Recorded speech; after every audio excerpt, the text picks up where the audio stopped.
get my shoes and out the door. 5, I'm alive. 6, 7, 8, feeling great. 9, gonna shine, life is good. I'm doing fine. 10, gonna do it right and do it again, yeah. I look into the sky with all the beautiful color, but there's more than just for me, so gonna share it with another. I got to show, to give, let out. I want to sing and shout. Take a look and see a beautiful morning. Been in here and people are roaring with laughter, so. It's a dirty show, though. Well, it's clean dirt. You have here the best of the best. Yes. So we have many celebrities here. The Harley Madison come over here, and the Usher come over here many often, and the Paris Hilton come here. Well, I'm dating myself, but it's okay. Nobody else will. Oh.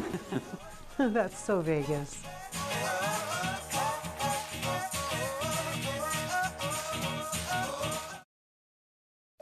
As a mother, you don't want to have to worry about this bill is coming, but then she needs this chemo. That's a decision you shouldn't have to make. At St. Jude, a family never sees a bill at all, not one bill. It's like the world has been lifted off of your shoulders. The treatment doesn't get any better than what you receive at St. Jude. It saved my life. It saved my daughter's life. It saved our family.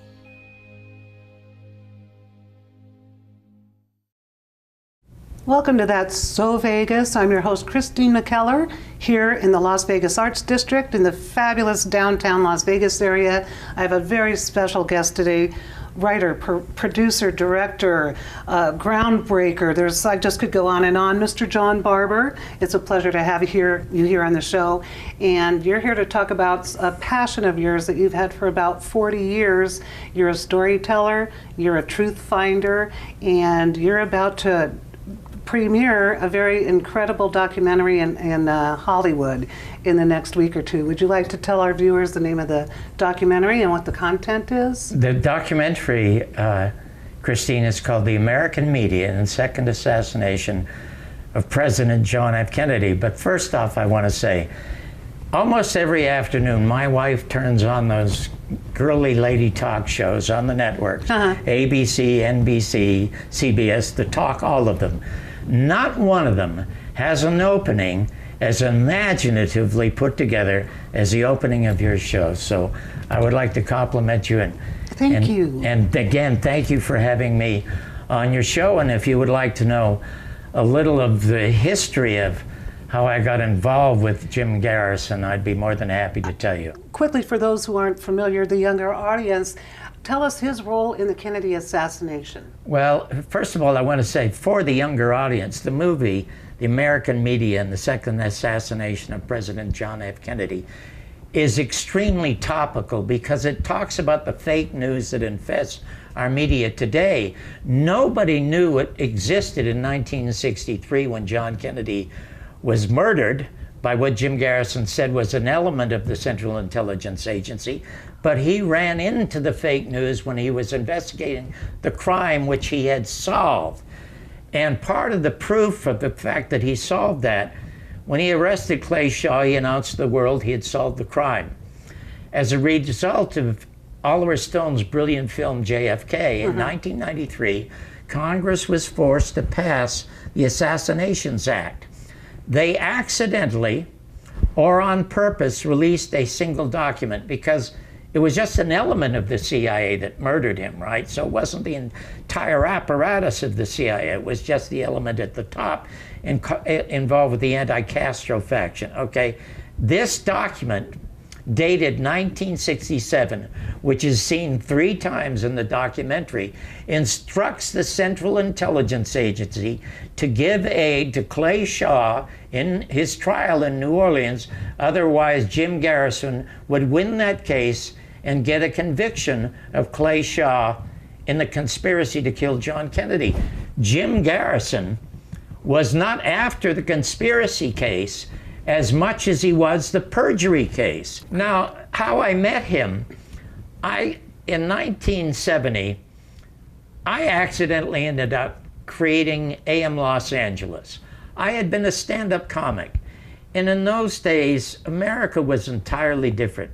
Christine, in 1963, there were 1,500 individual owners of television stations in America. Thanks to Bill Clinton, by far the worst president in American history, which we prove in the documentary. He signed in 1996 the Communications Act that put 96 of all the media in the hands of 6 major corporations. Holy cow, that sounds really biased. It is absolutely totally frightening. Anyway, I was a comic at the time, and in those days there was a fraternity in show business. There was a fraternity in America where one person would help another person. It doesn't seem to exist anymore. We're all little islands in ourselves, living off our cell phones and off our computers. There's no more sense of community in America. Anyway, there's famous Latino, handsome announcer in Los Angeles named Mario Machado. And he was a famous voice, like the voice of Orson Welles. He did everything in Los Angeles. He had auditioned for this morning show. What happened is that in Los Angeles, a community, like the Mexican community, they were challenging the ABC station's license because they were getting no Chicanos in the news or no Chicano programming. So they dumped their cartoons. They started to do, as a sop to the FCC, this morning news show. Mario auditioned for it, along with 40 other people, some of them famous stars. He saw me in a nightclub. I was working with Steve Martin, who was just starting at the time. And he said, John, you should go over there and audition. I said, well, I'm a comic. He said, no, but you do all this political stuff, and that's what they're going to do. I auditioned, and I got the job. And in 4 months, we went from a 0.03 to a 5, where we were bumping heads with the Today Show. I put people on the air that nobody would have on the air. Now, today, for example, they look at Muhammad Ali, rightfully so, as an American hero. But in 1970, 92% of all Americans either wanted him shot or hung or tarred or feathered because he said publicly, I'm not going to Vietnam to kill yellow people when I have trouble with white people here.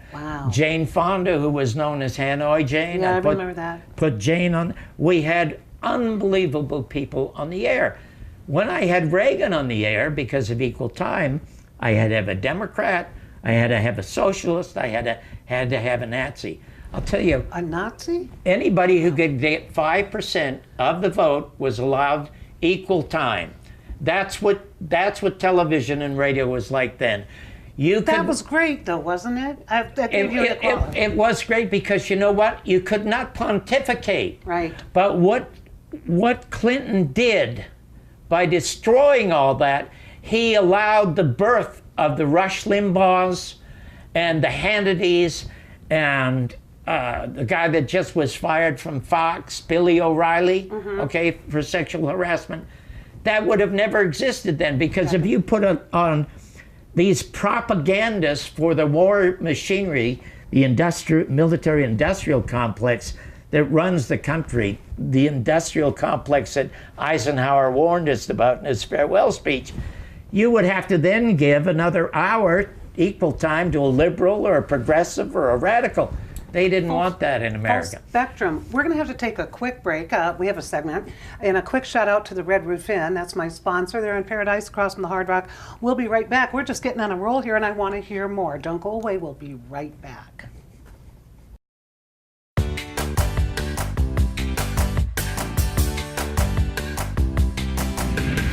Well, hey there. Welcome to That's So Vegas. This is our new studio in the famous Las Vegas Arts District, downtown Las Vegas. We're here to rock your world.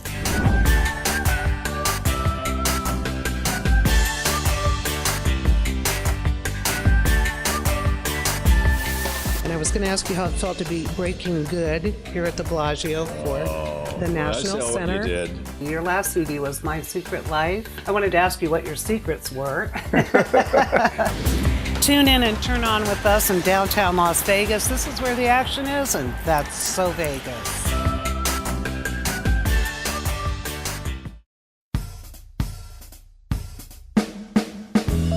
Welcome back to That's So Vegas. I'm your host, Christina Keller. I'm here with John Barbour. We're talking about interesting stuff about how media has changed, how television has changed. We kind of go way back. Really, the thrust, the focus of this show is the assassination of President John F. Kennedy. And like you said, it's the second most Googled subject in the world. You've done 2 films. 2 documentaries. One was The Last Assassination in conjunction with Oliver Stone's JFK movie, and now you're launching another one, and forgive me because the title's a little bit long. It's The Fake Media. No, it's called The American Media and the Second Assassination of President John F. Kennedy. But you really are talking about how honest media was murdered at the same time Kennedy was. That's because Jim Garrison put me onto it. When I started the AM show, so he arrested Clay Shaw in 1967. Now, Clay Shaw, please clarify for Clay Shaw was arrested by Jim Garrison because Clay Shaw was Lee Harvey Oswald's supervisor. And Garrison discovered this while he was investigating the case. Now listen, Garrison was no different than most Americans, including myself. I was not yet an American. I had just gotten my green card to come down here, had lucked out on and getting this show. From Canada. He believed the Warren Commission. Okay, he was a former FBI agent. He was in the military. He was at Dachau when they liberated that concentration camp. There was a picture in his office, him sitting on the wall, and it says, "Lest we ever forget." I mean, I've met 3 geniuses in my life: Jim Garrison, Buckminster Fuller, the scientist, and my son. In any event, in '67, I was a street kid. I was out on the street, hopping freight cars, trying to earn a living when I was 15 years of age, okay? And being kind of street smart, you smell something is wrong. And I would say to my friends, hold it. The government and the media are attacking Garrison, saying he's a kook. If he is a kook, get out of his way and let him get into a courtroom and fall on his face. But for 2 years, they stood in his way. And eventually, it's proven that the CIA had 9 agents who infiltrated and helped destroy his investigation. Anyway, come 1969, he loses the case, but he wins the case of perjury. I accidentally one day in 1970, now the trial's been over for a year, I'm in a bookstore and I pick up his book. It's called Heritage of Stone.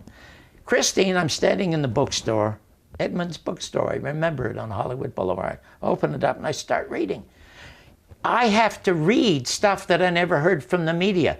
He had to take Time Life to the Supreme Court to get the Zapruder film to show to a jury in New Orleans.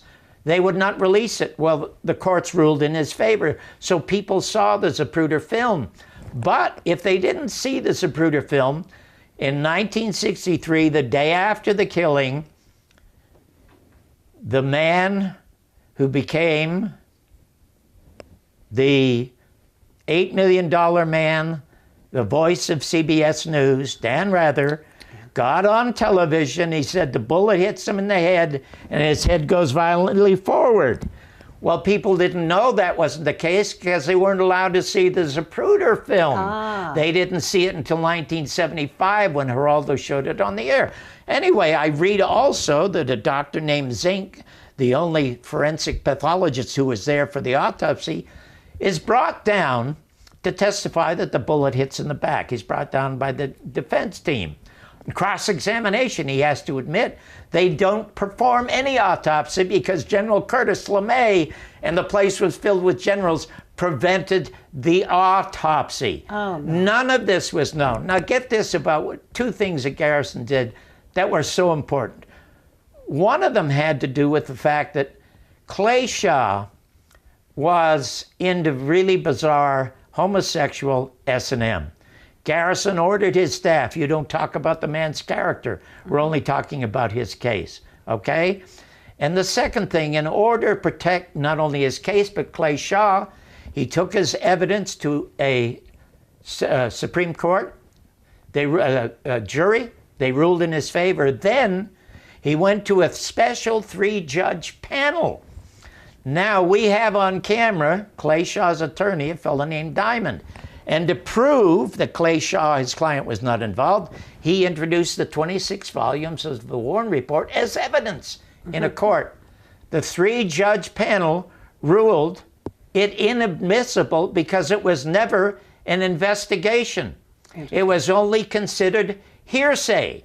Now, had the media reported the facts about the film and where the head went when it was shot from the front, had they reported the facts about this being hearsay, Johnson's government would have collapsed. Now, what else Garrison did, which opened the biggest can of worms, and as well as investigating the background of the CIA's involvement with David Ferrie and Clay Shaw and with Lee Harvey Oswald, the origins of the Central Intelligence Agency. Now, why do we need a CIA, Garrison says? We have a dozen or more intelligence agencies. We got an NSA, we got naval intelligence, they're all over them. Why this? To control foreign policy. He said they were creating a fake war with the Soviet Union because the Depression only ended with the start of World War II. What do you do with 1.5 million soldiers? When they come home, how many radios can they make? How many cars can they make? But they can make bombs. Right. Go off in one day and make another bomb the next day. The Russians lost 25 million people. There was no reason for that. They did this in order to control American foreign policy. They created a program called Project Mockingbird. The sole purpose of it, which infests American media today, was to take over all the media, all of it, to create fake wars. Now, we saw Vietnam was fake with the Gulf of Tonkin resolution. Everybody knows that now. We certainly know that Iraq was fake. There was no weapons of mass destruction. This Korea stuff is fake. The war on terrorism is fake. So it's generated by the media. Garrison says on camera there were some in the media involved in the assassination before Dallas. Oh, well, that's really And all of them circled the wagons after Dallas to protect the known murderers. We show these people on camera, and they bury themselves in their own words. Interesting. We have to take a break again. I'm not so happy with these breaks right now because this is fascinating. We do love the Red Roof Inn. They have nothing to do with the Kennedy assassination. They're pet friendly. They're in paradise. Do not go away. We will be back with Mr. Barbour. We're going to hear more about what really happened back in the day and what's up with our media today. See you in a minute. It's pretty amazing when you consider that 7 years ago, we didn't have the treatments we have now. We cure 80% of children with cancer. If you think about that, I mean, go back 50 years, we were curing 20 to 30%. This is the miracle story of modern medicine. We understand what makes this cancer tick. And of course, without donors from around the world, this just couldn't happen. And there's one thing we're focused on here at St. Jude, and that's beating this thing.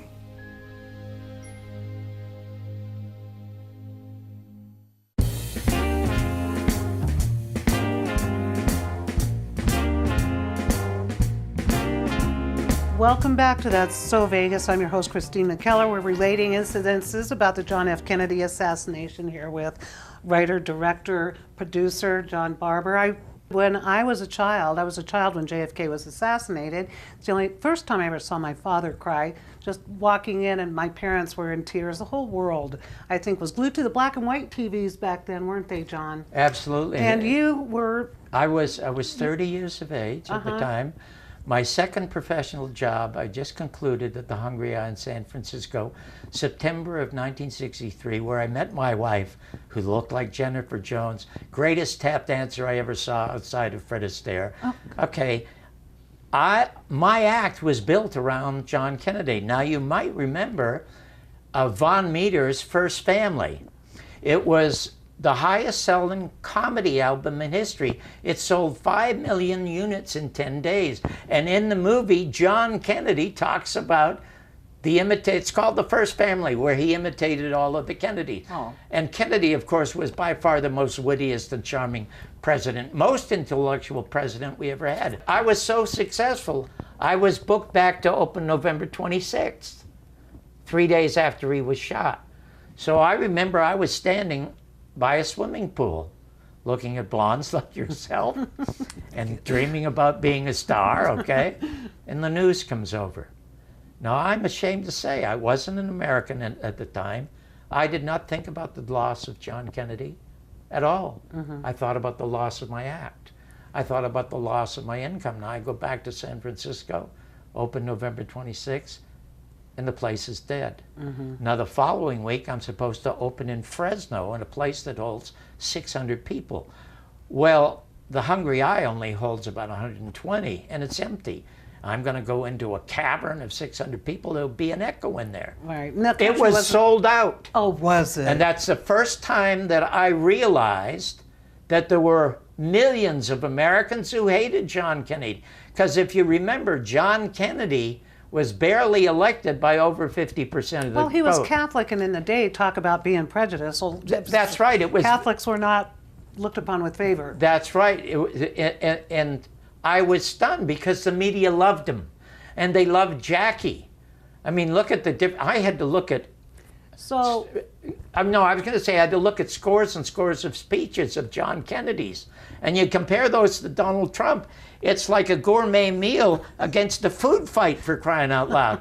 So anyway, what happens is I read this book and I pick up the phone and I call New Orleans to the DA's office. This bass baritone, beautiful voice answers the phone, and I say, could I speak to Mr. Garrison, please? He said, speaking. I got all excited. Oh, Mr. Garrison, my name's John Barbour. I host a morning show here live. It's called the AM Show. We take phone calls. I just finished reading your book. Immediately he said, oh, you must be the other one. I only sold 2. He had this wonderful sardonic sense of humor. And I said, I want to book you on the show. The first thing he said is, you'll never get away with it. I said, no, Mr. Garrison, I'm telling you, I just won my first Emmy. Well, I thought I was going to win more, so I said, it's my first Emmy. And I did. You did. I won 5. I'm the only one in television who ever won Emmys for both news and entertainment. Anyway, he repeated. Then he said something interesting. He said, you know what, John? He said, it's 1970. And a Harris poll recently said 83% of all Americans don't believe Oswald acted alone or either did it. He said, and yet only 21% want a new investigation. He said, what does that tell you about us? And I said to him, Mr. Garrison, I'll tell you honestly, I know what my mother and father did in the alley or in the bedroom or in a beer hall or in the living room floor to conceive me. But don't ever tell me my mother's not a virgin. And he laughed and he said, John, what a great title. Can I use that? Can I reuse it? So I booked him. The next day I was fired and he was canceled. No. Immediately. Now, I was the first one in television to review movies on television, even though management didn't want me to. I did it Monday, Wednesday, and Friday on the AM show. I'm going to tell you, so I ended up being a movie critic, first at Channel 11, then Tom Brokaw saw me and recommended me to NBC. NBC hired me. And for 5 years, I was under contract to NBC, but would never sign a contract because if I signed a contract, they would own my material. They kicked me off of the air twice. Once was for trying to review a book called Codename Zorro.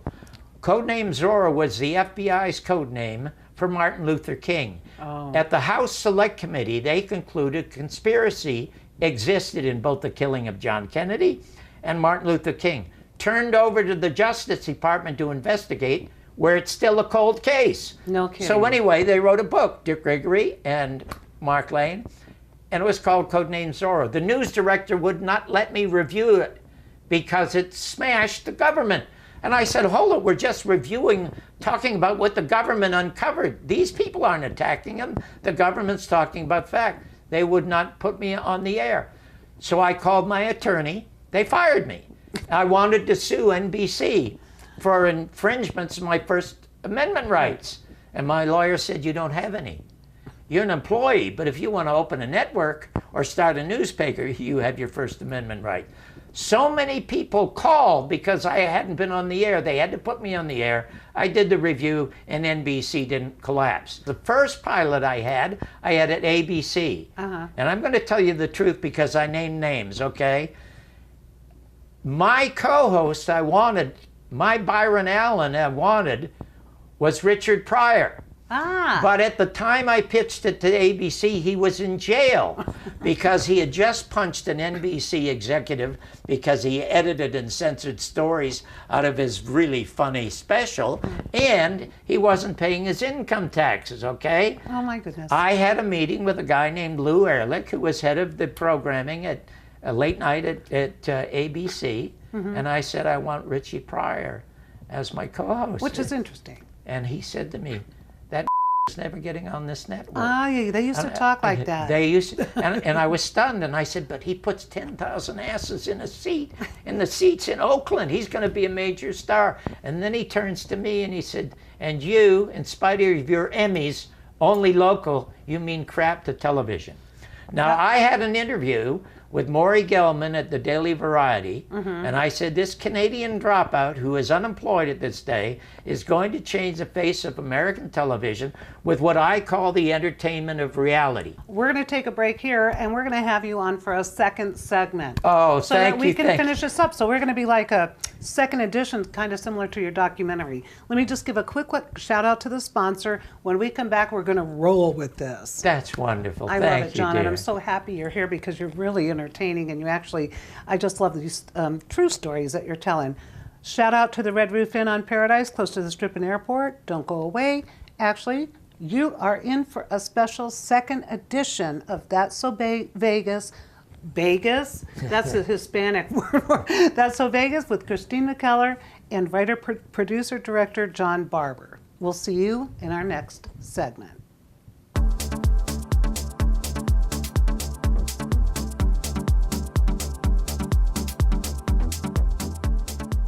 I'm Christine McKellar with the latest Las Vegas updates for this week. Piff the Magic Dragon will make Las Vegas his home with more than 40 days of consecutive performances May 22nd through July 4th at the Flamingo. The British comedy magician who dresses in a magic dragon suit bills himself as the season 10 loser of America's Got Talent on NBC.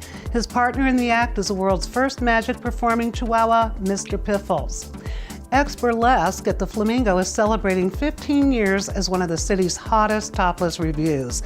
Created and produced by husband and wife team Matt and Angela Stabile, the show is performed nightly at 10 p.m. inside the X showroom. Tickets are $55.95, $79.95, and $86.27. New costumes and seductive new dance numbers have been added to the show in honor of their diamond anniversary. Speaking of hot dance shows, TV's hottest dance show is going back on tour across America this summer. The Dancing with the Stars Live Summer Nights Tour will stop at the Orleans Arena on Sunday, August 6th at 7:30 p.m. Tickets start at $49. This all-new production showcases every type of ballroom and modern dance seen on ABC's hit show. For men, the Las Vegas Car Stars 2017 event will take over the Fremont Street Experience on Friday and Saturday, May 19th and 20th, showcasing television and movie vehicles. This year's 9th annual event will celebrate the 40th anniversary of Star Wars, the 50th anniversary of the Beatles' album, Sgt. Pepper's Lonely Hearts Club Band, and the Fast and Furious franchise. Featuring more than 75 legendary cars, the event starts Friday at the Welcome to Las Vegas sign with a parade of cars. Clowntown, an original musical filled with murder, romance, big shoes, and laughs, will debut May 27th at 2 p.m. and May 28th at 7:30 p.m. in the Judy Bailey Theater on the UNLV campus. Tickets are $30 online, with all proceeds benefiting the Nevada Conservatory Theater, UNLV's professional theater training program. For more of the latest Vegas updates, tickets, times, and locations, please visit www.vegasonlyentertainment.com. Until next week, I'm Christine McKellar. 1, 2, 3, 4, get my shoes and out the door. 5, I'm alive. 6, 7, 8, feeling great. 9, gonna shine, life is good. I'm doing fine. 10, gonna do it right.